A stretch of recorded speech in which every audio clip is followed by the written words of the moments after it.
Welcome back to the show. You brought your own copy of the book. Well, yeah, because I wanted to read you a passage of where you appear. Is that okay? I'm in the book. Yeah, you're in the book. I'm on it. I'm in the book. I made the book. You're on an airplane. I'm on an airplane. Sitting next to me, and well, the book was written for people who read books. Yeah. But also, I have pictures if you don't read, so that's a good thing. Oh, there's photos as well. Yeah, some funny pictures that you can just rip out and put on the wall and do whatever you want. Yeah, exactly. Gracie's in it. My dog is in it. I love Gracie. I know. Very talented dog as well. Do you mind if I read a little bit? Please, I'd love, yeah.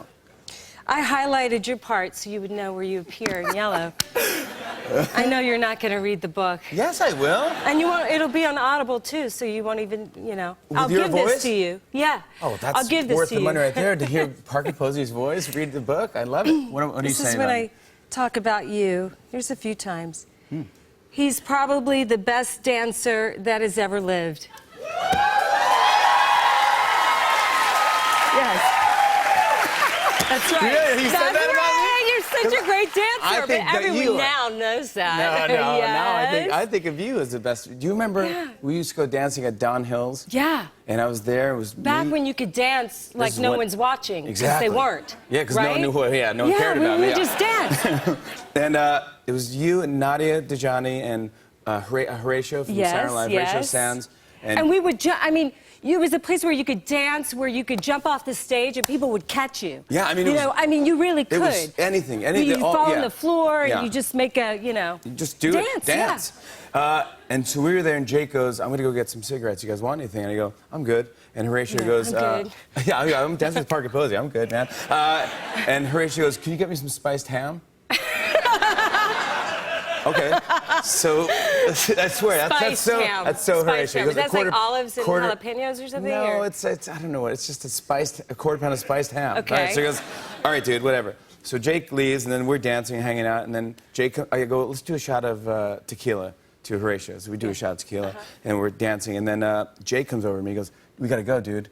I don't know if you do remember this. He goes, we gotta go to the emergency room. Horatio cracked his head open. I go, what? Yeah. You're kidding me. And then Horatio comes over to me and goes, you tell me if it was bad, right? Is it bad? Yeah. There's blood all over his face. I'm like, yes, it's bad, dude. What happened?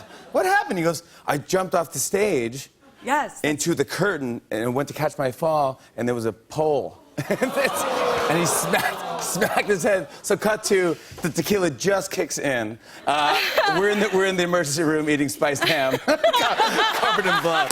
That's what dancing with Parker Posey. That's how much fun. That's a story. We would have. That's a story right there. Yeah. But also, you mentioned in the book too, New Year's Eve. At my parents' house. That was so much fun. Right? Yeah, and I wonder if it's caught on around the country. The Fallon tradition was to bang on pots and pans on New Year's Eve and to walk around the neighborhood. Yeah. And I remember one of your neighbors, and I wrote about it in my book, had like Santa Claus everywhere, like Santa Claus cozies on toilet paper, Kleenex boxes, towels, bath mats. Funny. And we, banging pots and pans and walking around your neighborhood. When it's midnight, we all grab pots and pans. We would ruin all my mom's pots. They all have dents in them because we were just, it was our noisemakers. So much fun. Walk down the street. Oh, we loved that. I love that you wrote about it. That is making a memory. Yeah, I did. Dude, your family was so funny. They were laughing all the time. Yeah, they're very I say they're like a Keebler cookie family.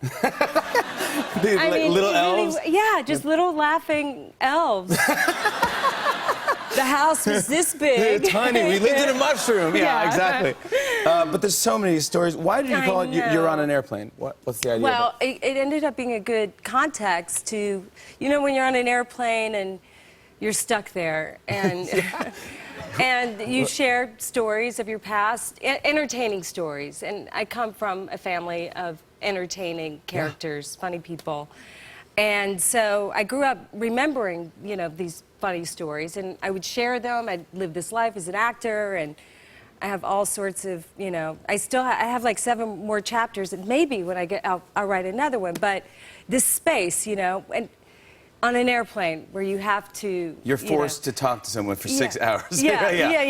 Let me tell you some stories. Or not, and they usually share too much.